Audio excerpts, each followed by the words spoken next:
Test? I'm on? Awesome. Thank you.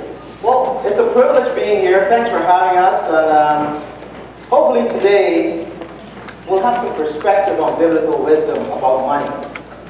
The first thing I want to do is, on the seats, I think you've been given two cards. One is a blank card, and if you want to write questions, we'll take those up at the end. You can ask, but some people are shy and don't want to ask it. And the second thing is a lift card there, and we'll talk a little bit about that. That's the core of what we're going to be talking about. It's always a privilege to come back and meeting Eddie and Savannah and spending time with them. We're looking forward to hanging out with them after this morning. But it's always a pleasure being in the church here. It's a great atmosphere. We've got great friends, and over the years. A little bit about my wife and myself. We've been disciples for over 22 years now.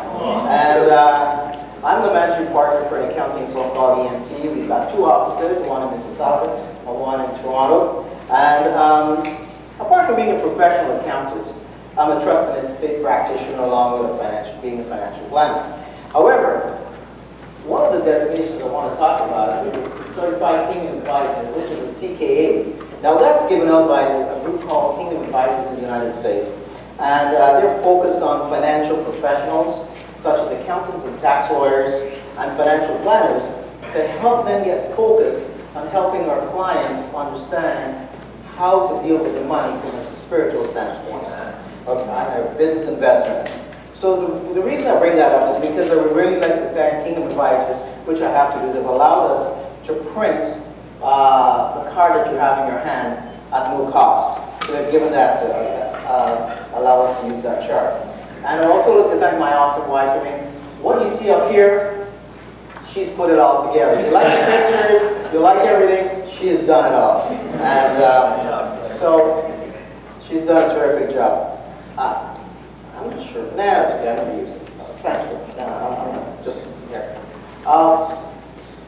If you expected a class about budgeting, you'll be really disappointed today. I don't want to talk about budgeting. What I want to look at is what's financial wisdom. How do you think about money, and why do you spend money the way you do? You see, wisdom is having the quality of experience, of knowledge, and good judgment. So what I would like to give you is some good judgment today. But before we start, I want to ask you to get a little bit involved here. So, are we on? Let me just try that one second. There we go. Let's talk about a little bit of fun facts. Okay.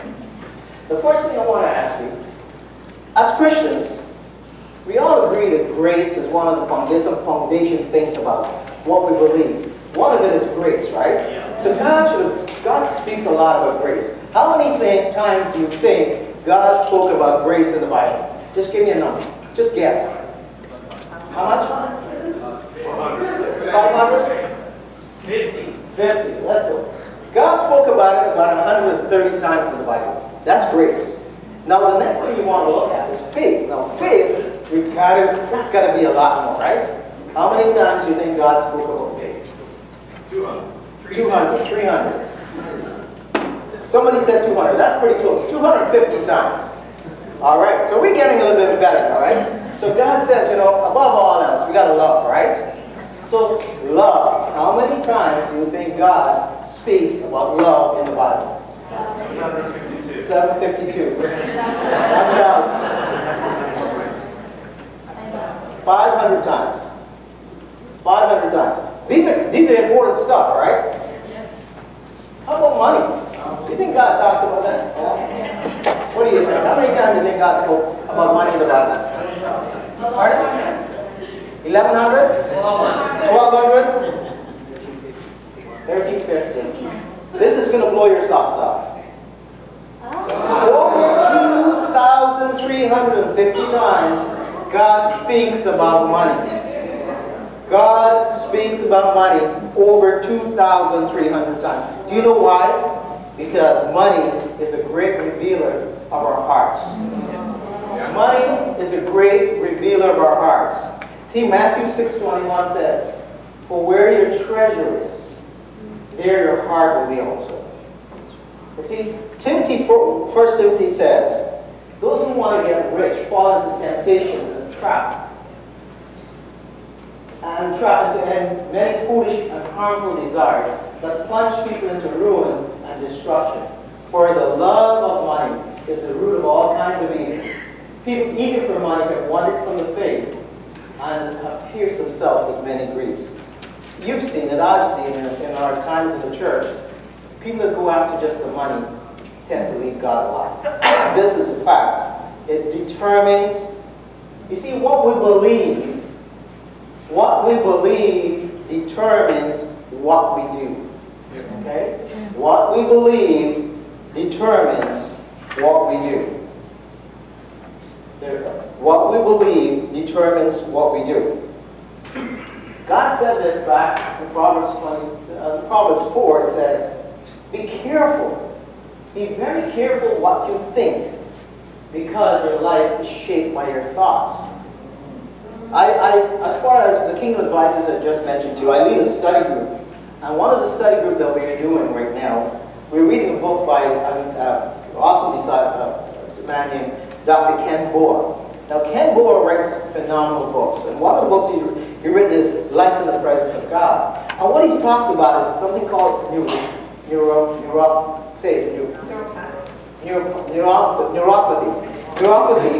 neural pathways. And what science have discovered now is that we have these neural pathways in our heads.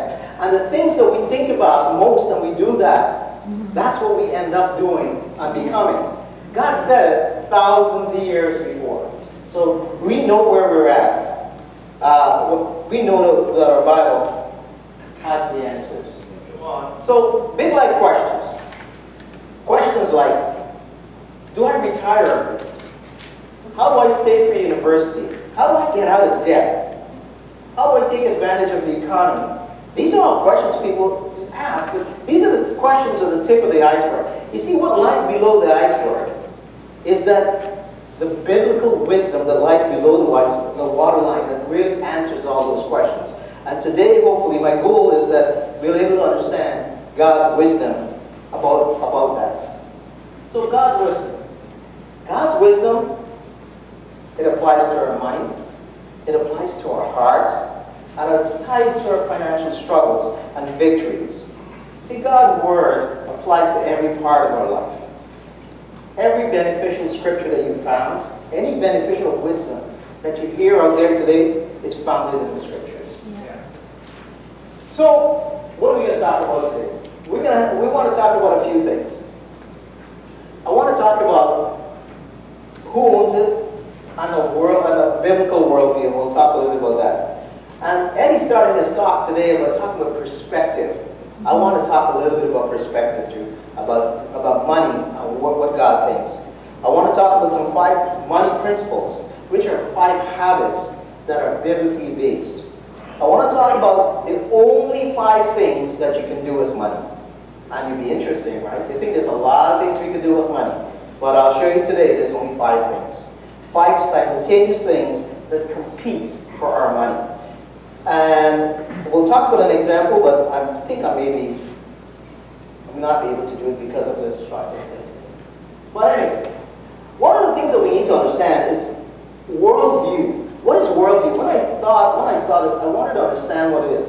You see, worldview is a way that we think about truth and reality. Worldview is the way we think about truth and reality. But so what does that have to do? There's really 4 types of, you can break it down many ways, but fundamentally, there are 4 types of worldviews. The first is atheistic or materialism. Now, worldview is how we see things, and we see it from this perspective, right? The second one is Asian, which is the Hinduism, Buddhism, and New Age. The third is postmodernism. And the fourth is biblical or Christianity. I want to put before you today that this is how we need to think about things, and we'll talk a little bit about that. You see, the worldview, it sums up our basic conclusions about life, the meaning the person figures out life by, either consciously or unconsciously. So we'll take a look at biblical worldview. Come on, Ray. So when we talk about the biblical worldview, the thing that we think about is God owns it all. We say that a lot, but when you watch people's lives, we don't live that way. If God owns it all, then we are stewards of it. And what does that mean? If God owns it all, then my trust in His goodness grows. I got to trust in God. My belief in His sovereignty expands. My attentiveness to His voice sharpens. My perspective about how much I have, my possessions, my reputation, my family, influence, plans, shifts from consumption to stewardship. I love this one. My concern over what other people's opinion diminishes. See, because we talk about our relationship with God. You see, our behavior follows our belief. It's a hard issue. And we want to talk a little bit about that. That's what we're going to look at today. So, let's have some perspective, because I think perspective is important, right? Now, these guys are supposed to be squirrels, right? Clara couldn't find any good-looking squirrels, so she found these guys, the chipmunks. Who those people who are into animals? Know the difference. I didn't. Squirrels. So, perspective. Now, there's a bunch of churches that are having problems with squirrels.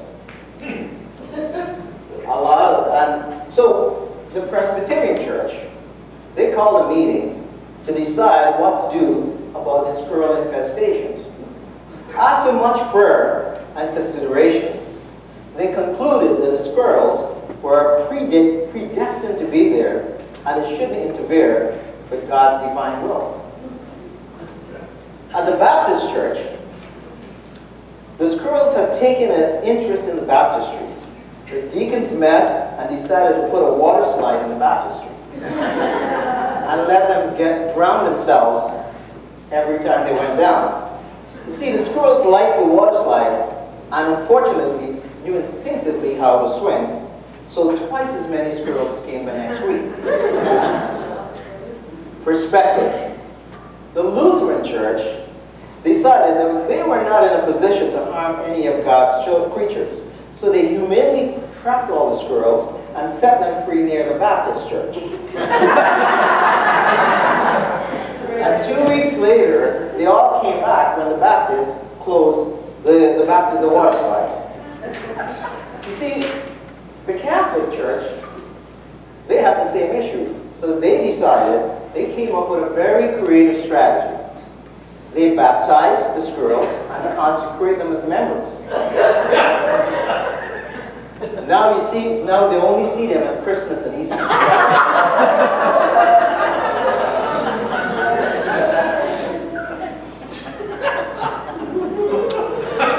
See, not much was heard from the Jewish synagogue.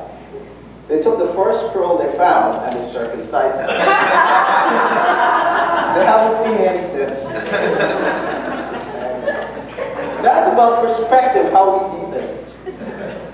Let's take a look at some fun facts. You know, at finance and talking about money is always a little boring, so you want to interject some thoughts for the humor into it, right? The next slide, even there are fun facts. I believe every one of you are going to be totally shocked at what we're going to talk about now. $30,000. $30,000. If you are making more than $30,000 here today on an annual salary, you are richer than 40% of the population in Canada. If you are making more than $30,000, you're richer than more than 40% of the population in Canada. These are statistics that started back in 2015. Beginning of 16. So let's take it a little further up. The United States. Would you believe that less than 50% of the Americans make $59,000? less than $59,000. There are over 300 million people in the United States. Let me make it a little bit more fun. It's gotten quiet in here, right? It's pretty quiet right now. $76,000. $76,000.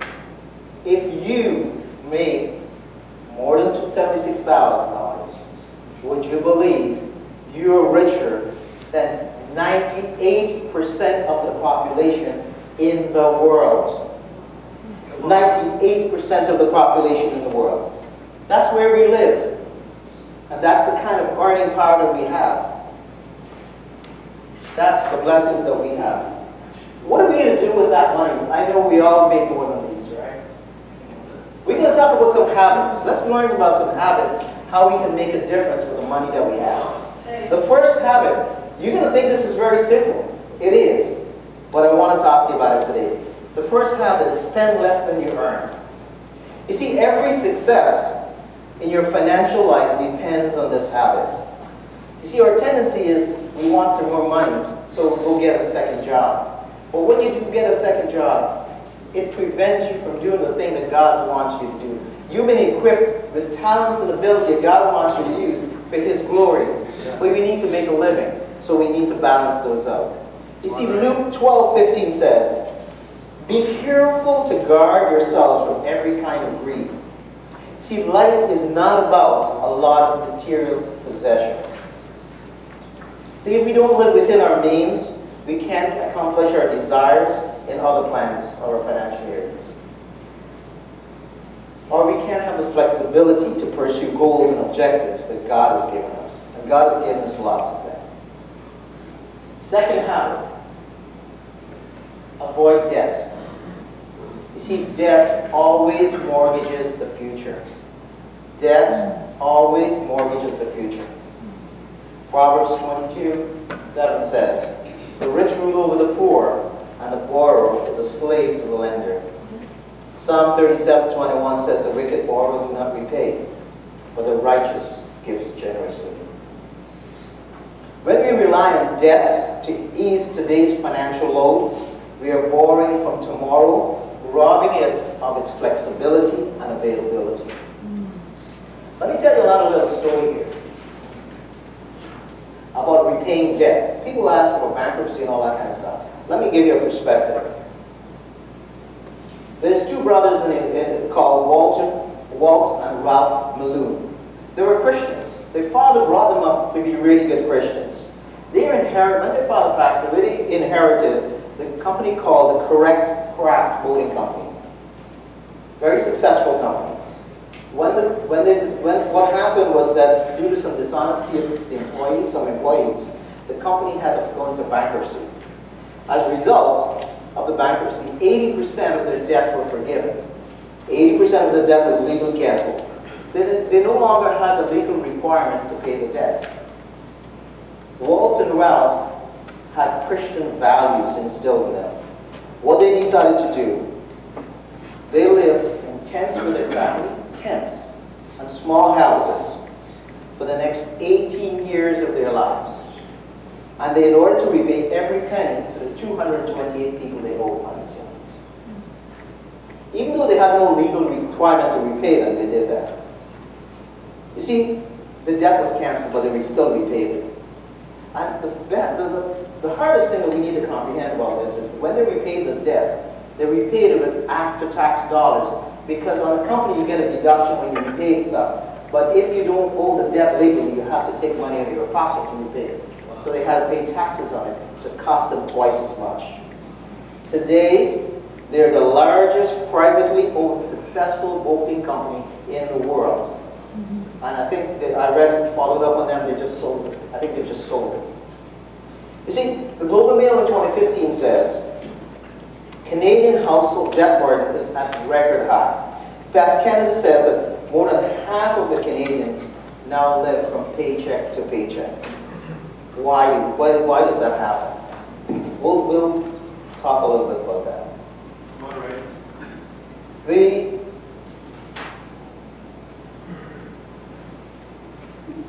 The third principle that we want, a habit that we need to have, is to give generously. You see, giving breaks the power of money.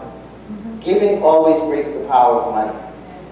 Matthew 19 says, "Do not store up for yourselves treasure on earth, where moths and vermin destroy, and where thieves break in and steal. But store up for yourselves treasure in heaven, where moths and vermin do not destroy, and where thieves do not break in and steal. For where your treasure is, there your heart will be also." I like to call this the treasure principle. It says our heart, our treasure, is linked. It's always linked. Where your treasure is, there your heart is. We need to give because it breaks the power of money. The last one. Number 4. Save for the unexpected. The unexpected will occur. And let me show you this. In John 16 it says, "I've told you these things, so in me you have peace. This world will have trouble, but take heart, I will overcome the world." Proverbs 6 says, you know, the ant, we all know this, has no overseer ruler, yet it stores up provision in the summer and gathers food for its harvest. Many people get into trouble because we don't plan for the unexpected. The unexpected happens regularly. We need to have savings. Claire and I, about 2 years ago, her mom, you know, she had a house and she was living in there. We were going back and forth and taking care of her. Then she took a sudden turn for the worse. We couldn't take care of her anymore. We had to get her to the hospital and then subsequently to get her to the hospital, we had to find a residence to put her into. We never really looked into it or figured out what it cost us. It cost us $2,500 a month to take care of her in this facility. This is an unexpected resource that it takes. We have this happens all the time. Would you believe that TFSA, which is a tax-free savings account, of all the Canadians that are eligible to save money in there, only 3% take advantage of it. It's a great tool for saving money. RSPs only 46% contribute. Money, one of the things that's going to happen within the next 10 years, over $3 billion in North America, over $3 billion is going to be transferred from this current generation to the next generation. A third of it, 1/3 of it, statistically is proven, is in the hands of Christians. Christians, not the ones that go to church on Easter and Christmas, but the ones who go to church every day and believe about and having a relationship with God. That money, would you believe that that 1/3, $1 trillion, would evangelize the entire world, will meet every man, woman, and child in every corner of the world. That's the power of the money that we will have being transferred. Are we being good stewards of it? Are we teaching our children to understand what that's going to be like? And talk about succession is not a lesson for another day. The last one, the last habit that we need to have, the last money principle is setting long-term goals. You see, there's always a trade-off. There's always a trade-off between long-term and short-term goals. There's always a trade-off between short-term and long-term goals. See, goals provide the motivation to develop good financial habits and discipline. Goals tie our hearts and our habits together. It ties them all together. Proverbs 29:18 says, "Where there's no vision, people are unrestrained." We gotta have a vision, or else we go everywhere. If we don't have long-term goals, we simply don't know how to prioritize our spending and savings on the short term. Written goals are far more likely to continue financial discipline and create good financial habits.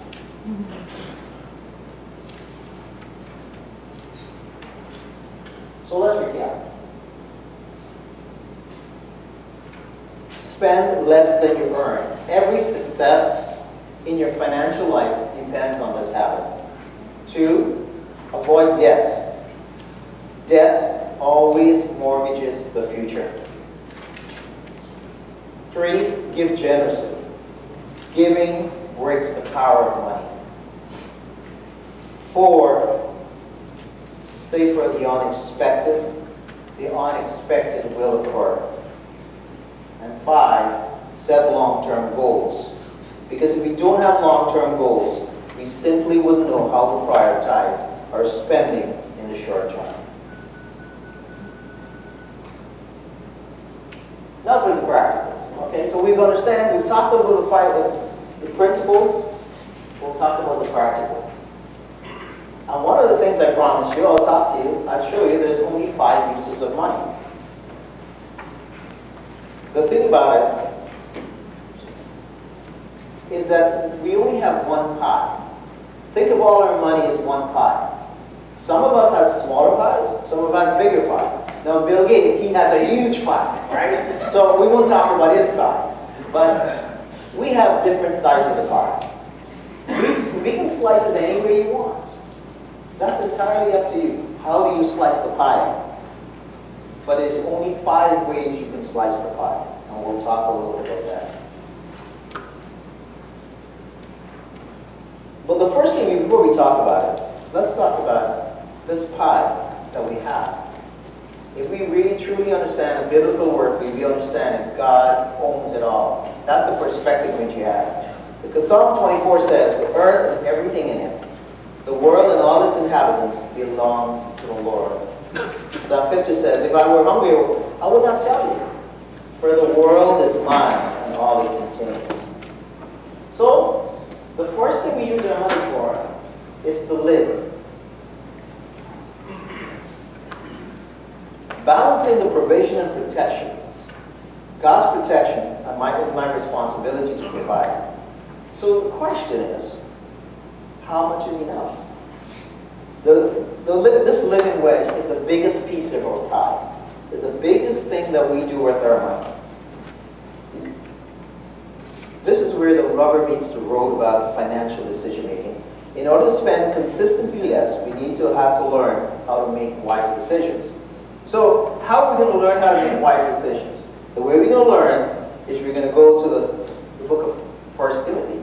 God gives us all the answers. And in 1 Timothy, the first thing he talks about is how much is enough. He says, but anyone who do not provide for his own, that is his household, he is denied the faith and is worse than the unbeliever. You see, God tells us we have an obligation to provide for our family. Well, what does that mean? It means different things to different people, right? Some of us think that, well, private school is the answer.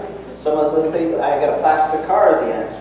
Some people think I have a bigger house on the block. Some people just want a roof over their head, avoiding college debt, paying for a car cash, taking care of an aging parent. How much is enough? The world always tells us the same thing. The answer is more than we have today, more than we will have tomorrow. It always says that we need to have more. And that's more stuff, more upgrades.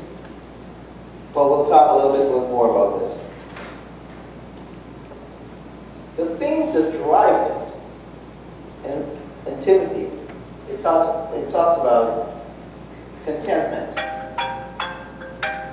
Contentment is choosing satisfaction. Contentment is a choice. We have a choice to be contented. A lot of the times we are afraid to talk about contentment because we tend to confuse these two things. We confuse apathy and a lack of ambition with contentment.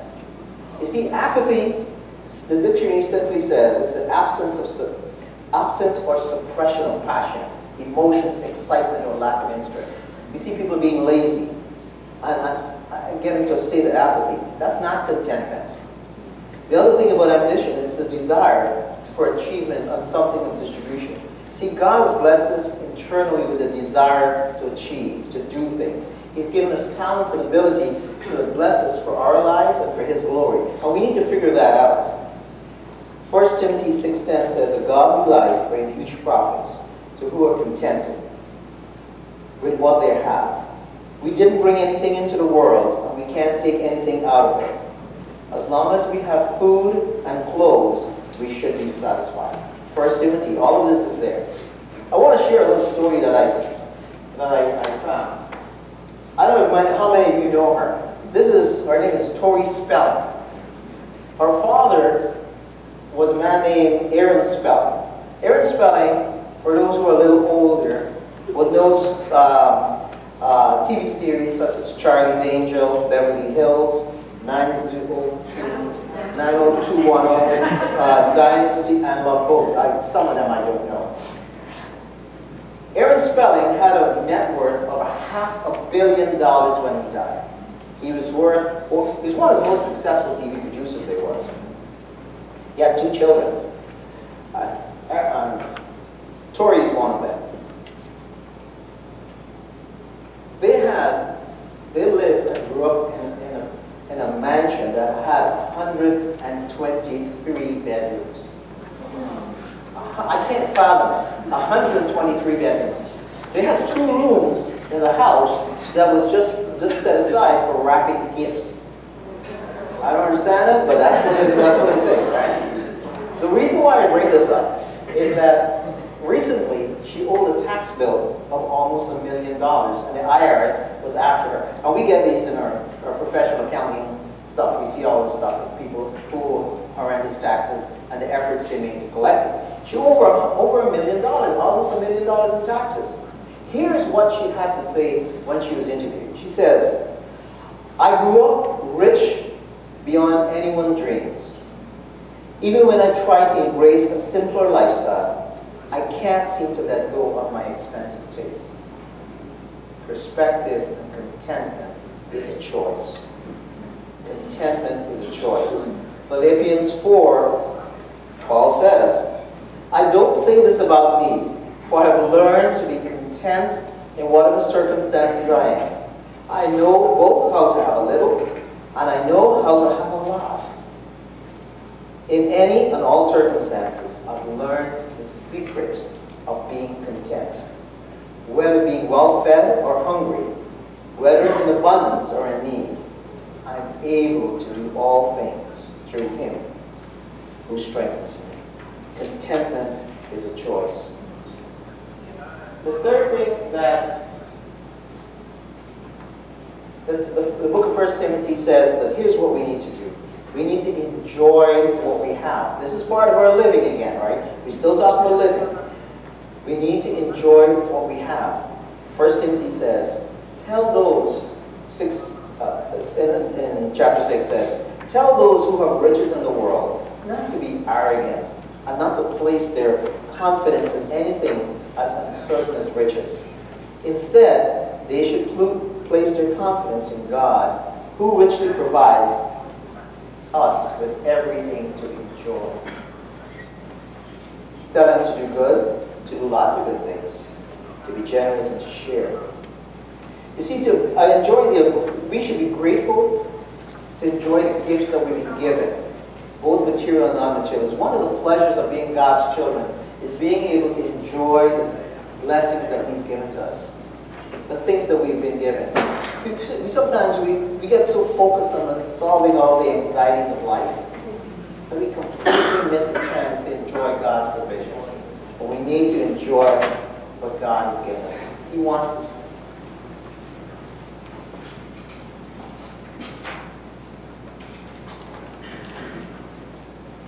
So the first thing we can do with our money, we live on it. Right? We've gone through how we should live on it. The next thing God said, the next thing we use of your money is giving. And we talked about the treasure principle. Where your heart is, that's where your money and your heart are totally tied together. You know, God says, give regularly. God's word said to honor the Lord with your wealth. You know, your weekly giving, that we give to further the work of the church. In order for us to give, we've got to have a spiritual vision. Our world vision has to be a biblical perspective. We understand that. Spiritual vision is our capacity to see what God wants us to do and to see the world from His point of view. If we can see the world from His point of view, we can clearly see what God wants us to do with what we have. That's spiritual vision. You see, we live in a materialistic society, and many people serve money. They spend it in collecting and storing it, only to die and leave it behind. Generosity. What it means is holding money with an open hand. Yeah. Allowing God to use it for His glory. The only way to break the power of habit of money is to keep it in an open hand. One of the things that people say, like, I get a better job, I'm going to give more. Every time I'll be able to do this and do that. Statistically proven, and it is proven, an increase in wealth and money is typically followed by a decrease in generosity. Yeah, an increase in money and wealth is typically followed by a decrease in generosity. The more people earn, the more we want to hang on to it. The more we get worried about it. The bigger your treasure is, the stronger the grip becomes. You see, Jesus said in Matthew 19, He talked about the rich young ruler. He says, Jesus offered him freedom, true freedom. And the rich young man was stunned at what Jesus said, and he walked away because he had many possessions. Prioritizing a generous life means knowing not only how to give but also how much to give. To do this, we need to become very intentional about our giving and the things that we spend our money on.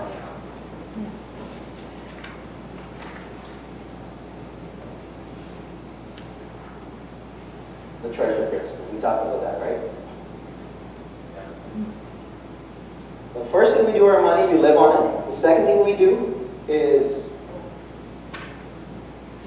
we give. The third thing is we owe debt.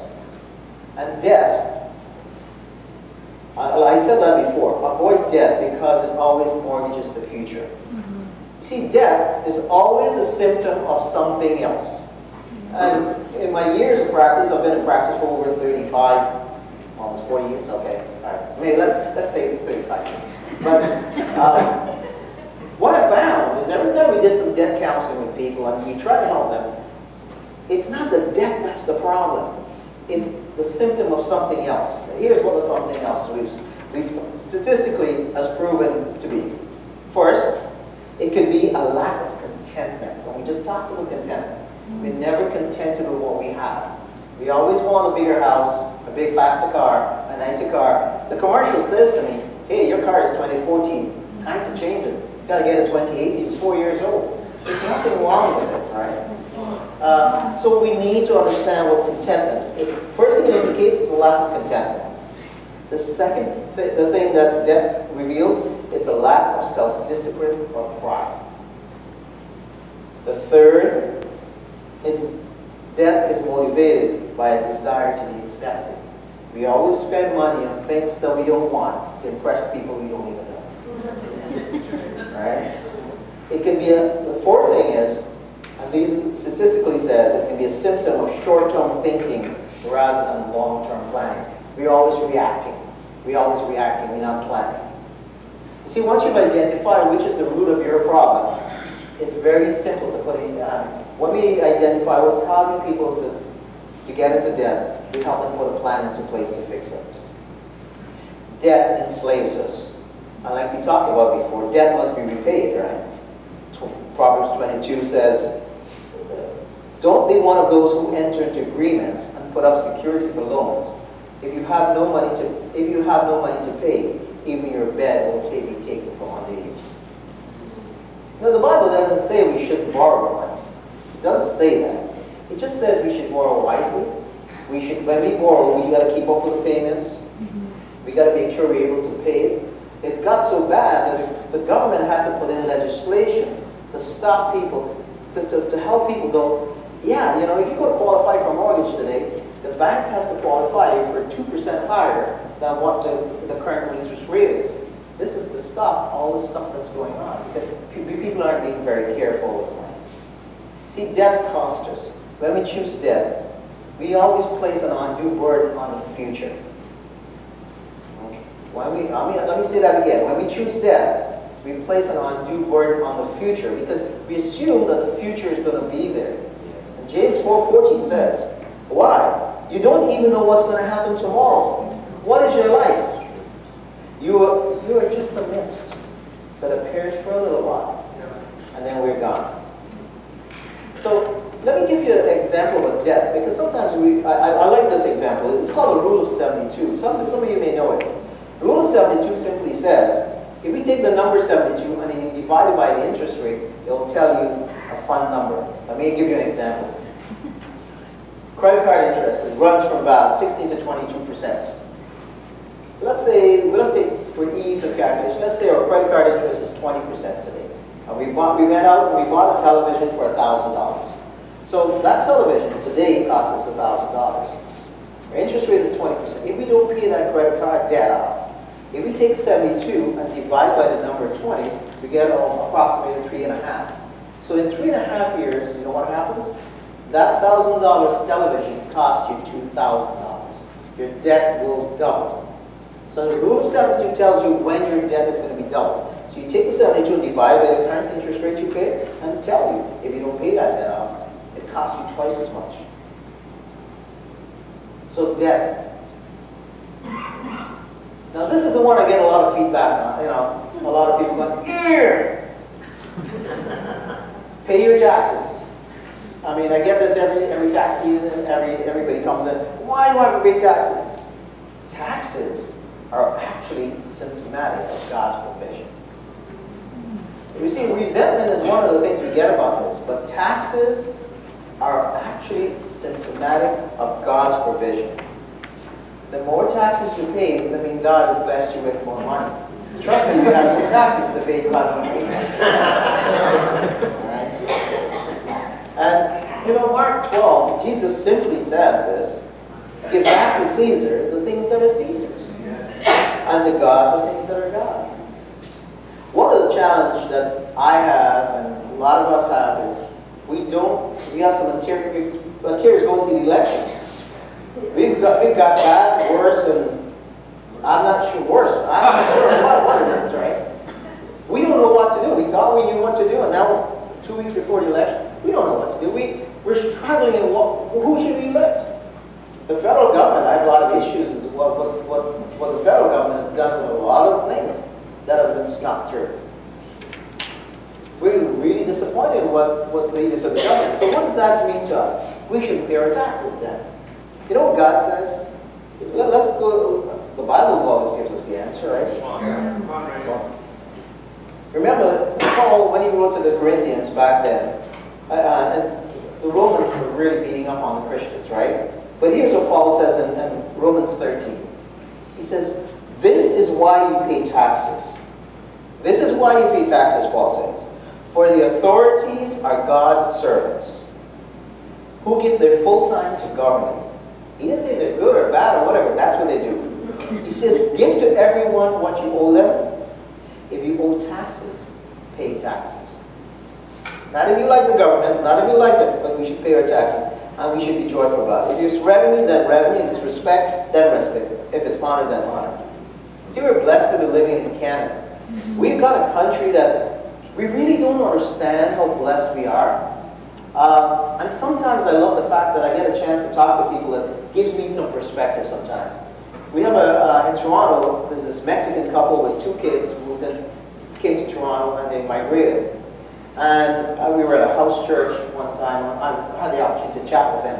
And as we were talking, and he said to me, you know what? It's so crazy. I said, what's crazy? He says, we can walk around at night. In Mexico, as soon as the night falls, we had to get the kids in, close the gates, and lock it up. And I reflect, I'm thinking, yeah, I mean, I don't even think about that. My wife and I, at 11 o'clock at night, decide we want to go for a walk around our block. We do it. We get up, we go outside, we hardly lock the door a lot, and we walk around our neighborhood. We see other couples walking around, 12 o'clock at night. No big deal in the summertime, but a beautiful weather we have, and we need to understand how truly blessed we are. Eddie was talking about the Middle East today. I mean, I don't want to go there. It's crazy.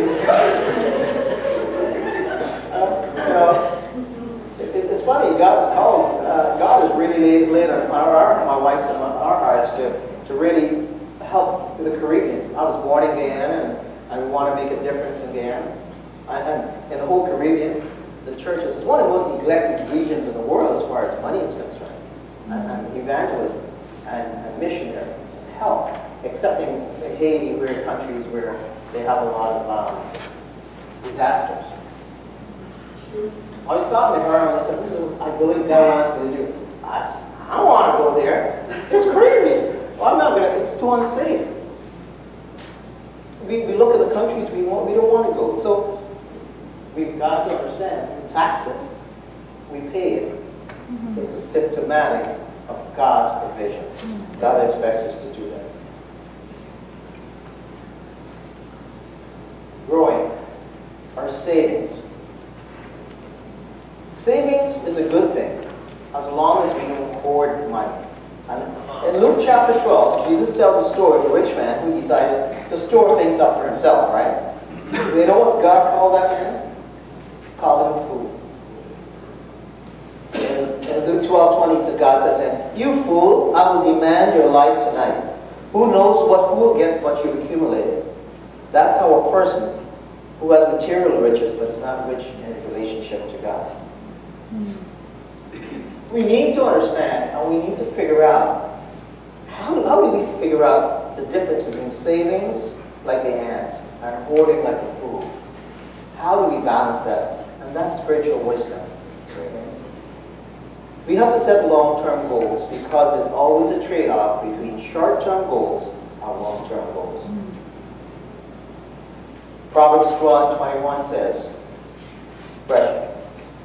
"Precious treasure are oil in the dwelling of a wise person, but the foolish man consumes all of it."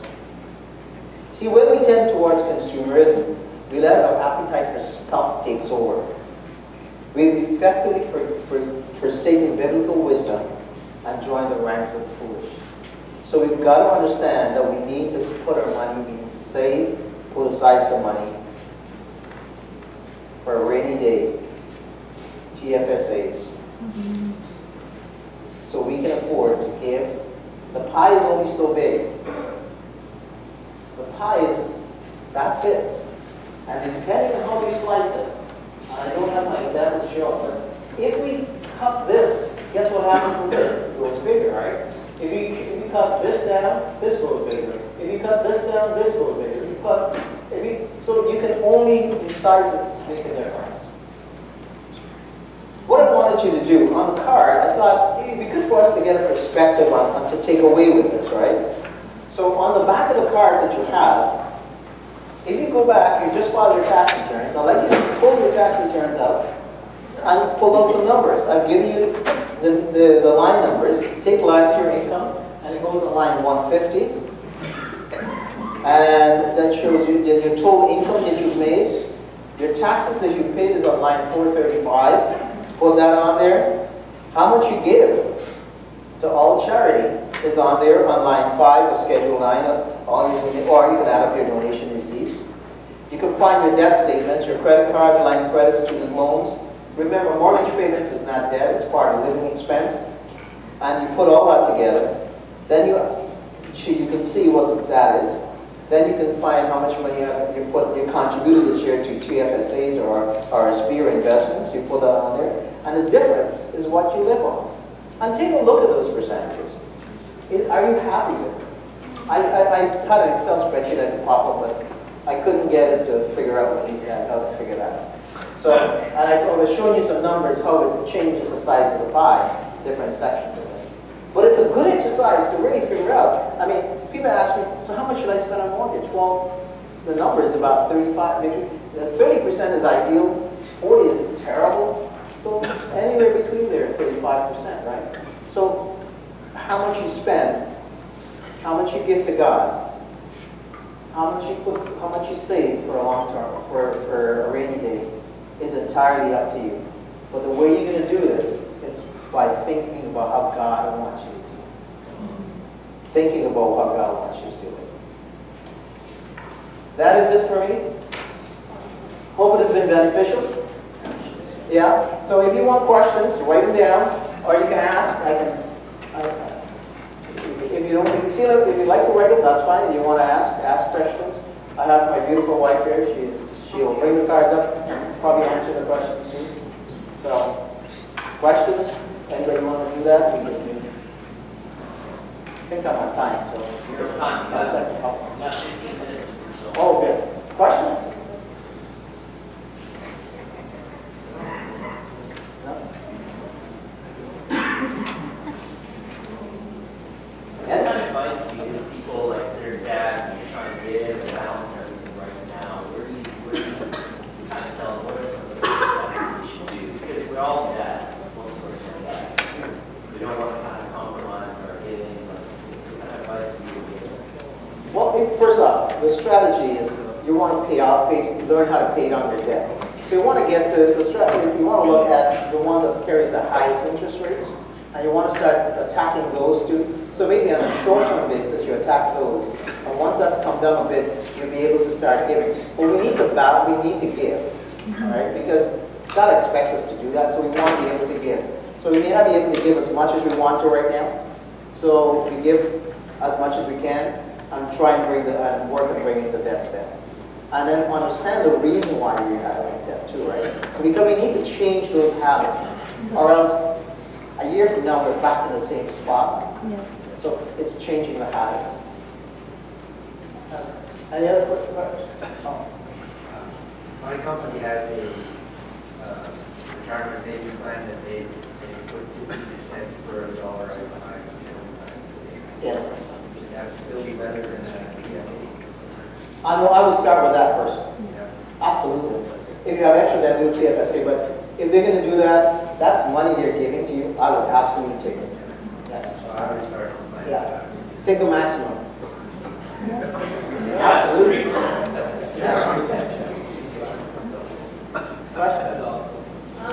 Would you open, if you have 2 kids, would you have 2 separate TFSA accounts or just one? You know, when they get birthday money and stuff, you want to help them to save for the future or save for something big like when they get older. So would you open 2 or just have one for both of them? Well, the 2 things here. First off, you can't open TFSA for children. They have to be over 18 years old. Okay. That's the first thing. So, She's talking about education savings plans. RESPs. Right? No, that's different. That's I already different. have that. You have that? This is different. So- This is for. So you can, as an adult, have 2 TFSAs. You can open 2 in 2 different banks. I wouldn't do that. I would open 1 because if you have more money together, you tend to get a better interest rate, a better investment vehicle. So I would keep the one that, know that it's 2, it's 50, 50, 50, 60, Keep 40. track of how much.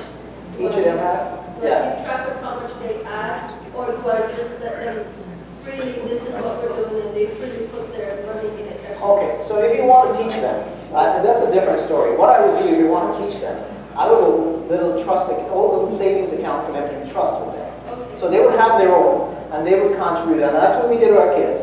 We helped them learn how to save. And my deal with my children was, my daughter is now 25 and she's married and says she can teach this as well as I do. But anyway, but she's learned well in that the deal with them is 50% of whatever you have, whatever you get, has to be saved. That's our deal with them. And then you can buy fun things with the other 50%. And it's interesting. When I was paying for it, they wanted all this stuff. When they had to contribute the other part of it, suddenly it wasn't that important anymore. And it was a good thing to learn. So what we did, we opened trust. So just to understand a couple of things very quickly. When you open an trust account for the kids, if there's any growth in it, you will pay taxes on it until they're 18. Okay? If they don't get taxed on it because nobody knows where the money comes from, right? So that's key. But the money can grow, and for the amount of money they're going to have, unless they have $20,000, $30,000, then you have a problem, an issue, right? But if it's a couple of $1,000, it's not going to matter that much. But they will learn about savings, and they can see your savings through. And when my kids become 18, we turn the account over to them. Okay. So that's what we did with those. I hope that helps. You're going to ask a question before. You're going to ask something. Holding? Yeah. I was just going to say, it's a trust savings account? Yeah, it's a regular savings account, but it's in trust. Interest. It's called in trust account. The banks will help you set it up, Okay. and it's in a kid's name. It's in your name in trust for that child. So. What's your view on using our SP funds for first-time home purchase? I think it's good. I think it's a good way. It's a great way. It's a good beneficial way to get the money to the RSPs, bump up here and get your tax refunds. Have that money, and at the end of the day, go borrow it back. You have to repay it. Absolutely.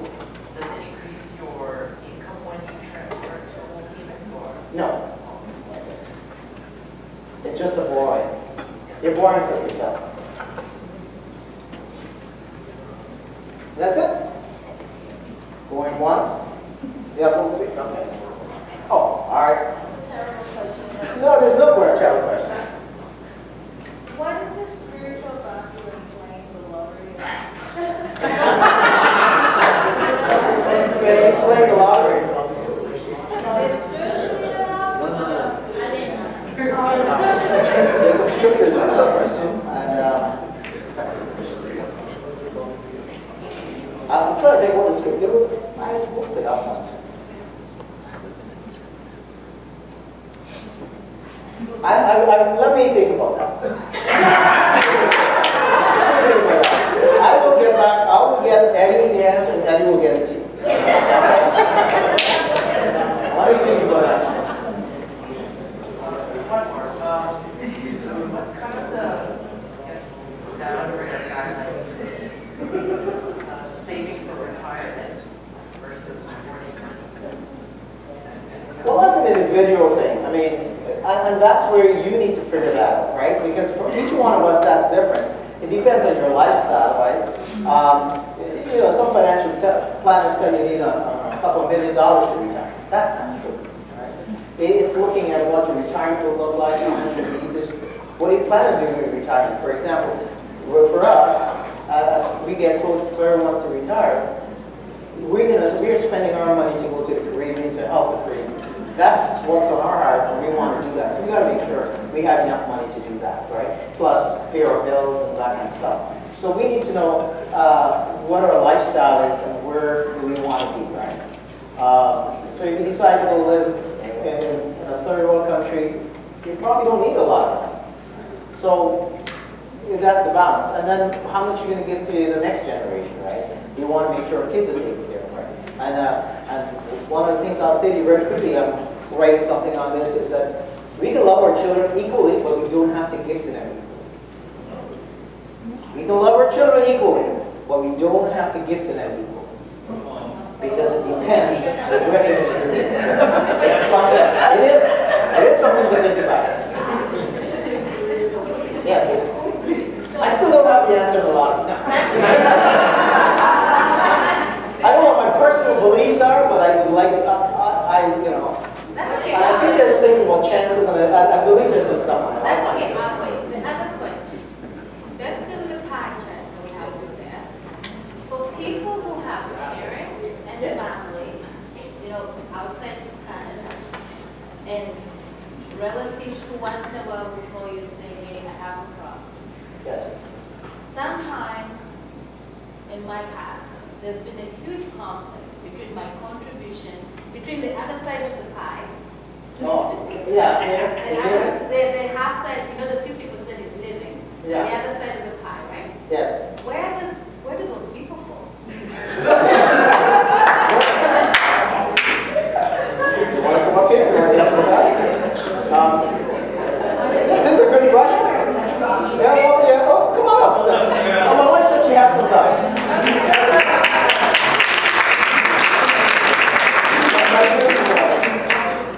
So I always have thoughts on stuff like this because it's a balance that we have to, it's really a balancing act. So for example, Ray shared a story about my mom. So I've got to make sure that I'm taking care of her. That's what God tells me, is to take care of my family. But I also have to be wise. It's like, what is absolutely necessary? We also have Ray's mom, who's 84, and we're helping with that as well. So we try to balance it out in sort of like, what is it that, what is it in our lives? Like, what is it that we really need to live on? What is it that God really wants us to give? And I believe, personally, this is my personal thing, part of giving is taking care of my family. We also have 3 kids. Now they're all adults, but sometimes, you know, adult kids need some help, and we've got to balance out, is this help that is actually going to make a difference in your life, or am I just indulging you? And it's the same with family and relatives.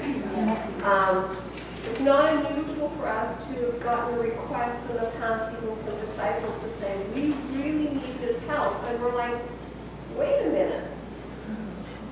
We are sacrificing, like, we're very cautious with our money. You are not. Therefore, I don't feel this obligation to really support your lifestyle. I recently got a call from a sister who her sister got in, is in some financial debt, who has had a history of not being financially responsible. And what we talked a lot about it, and what worked out is she said, we can help her to this extent. Even though the sister has the expectation of, say, getting up like, I think 5 times the amount, but they said, we can feel good about giving her this, and giving it with a heart of, I will never see these funds again. Yeah. And then that's basically how she approached it. And she said, I had to tell, like, really, we talked. This is your advice to her. This is, yeah. That's what you get. This is, and she had to basically say, I'll give you this much without the expectation, like, she didn't say it to her. I won't say that. She didn't say it to her, but in her mind, I'm giving it without the expectation of getting it back. But I'm also saying, I will not give you more than this. Because if I do, I'm taking away from my responsibilities to my family. So, if that helps. Well, there's a scripture that I talked about earlier, right? In 1 Timothy 5:8. And it says, but if anyone does not provide for his own household, he's denied the faith and is worse than an unbeliever. So it's having that balance that we provide for them. And, you know, we have kids that are wasting money and have no spiritual focus. We don't want to give them more to do that. So helping is that balance. And always remember that we have a responsibility to have our church, right? That's what God expects us. We need to continue to have a church. We need to have a minister. We need to make sure they're taken care of. That's our responsibility. So we need to do that too, right? I don't know, you want to talk about the lottery? The lottery?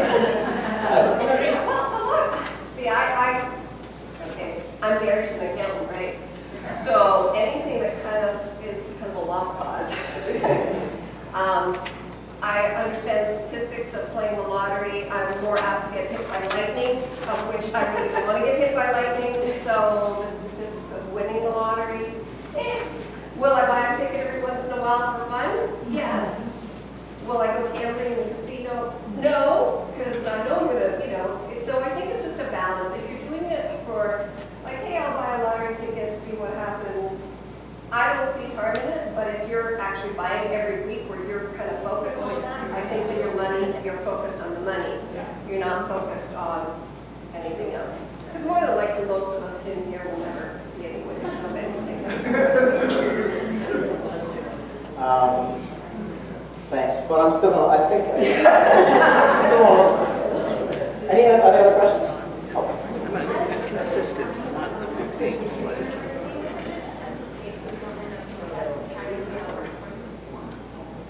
Well, as a student, one of the things I found out about students, I would love to have a chance to talk to students.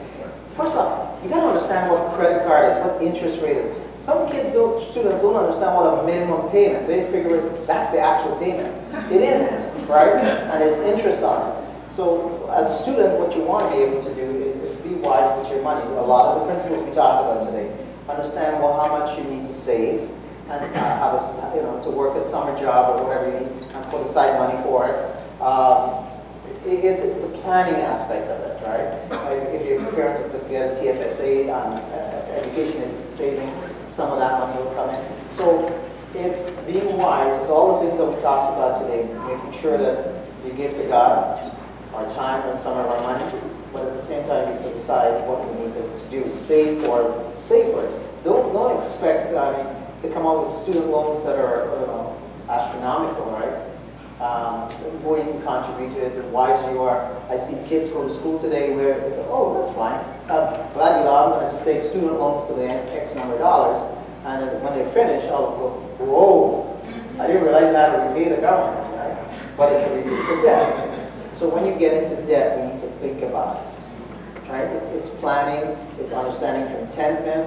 Do you want this nice shoes or regular shoes? Whether we spend $500 on a shoe or $50, I don't know.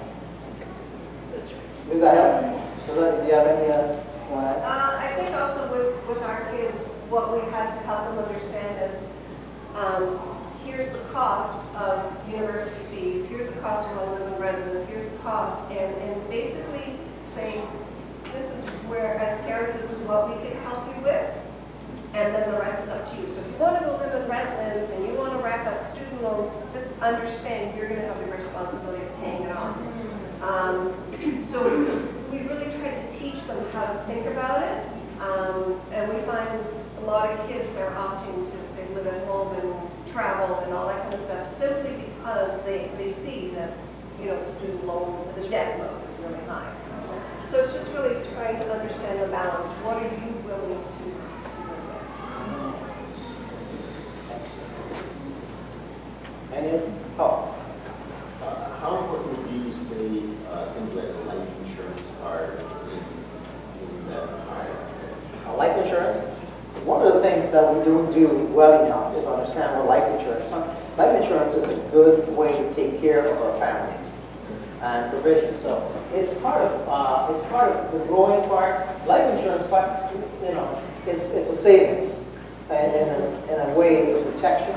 If something happens, we need to understand. So we don't want to be overinsured, but we want to make sure we have enough insurance. Especially if you're married, you should have enough life insurance. If something happens to the breadwinner, you've seen the other spouse left with nothing at all and can't survive. So you need to make sure you do have. Yeah, it's part of your growing. How much you putting into the future. Any other questions? Love to. Okay. You go, sir.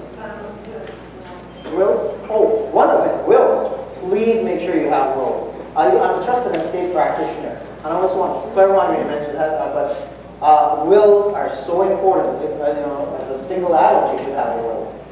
We've seen this over and over, where people don't have wills, their wishes are not carried out, and then you pass away or something unexpected happened. It's a huge fight, it's balancing. I mean, sometimes I sit with people fighting over money. Unbelievable how much people fight over money, inheritance. So have a will, make sure you do. So what if you get one of those will kits? Is that illegal? It is legal as long as it's signed, but I don't recommend it. And the reason I don't is because I'm an accountant, I'm not a lawyer, so I never wrote my own will.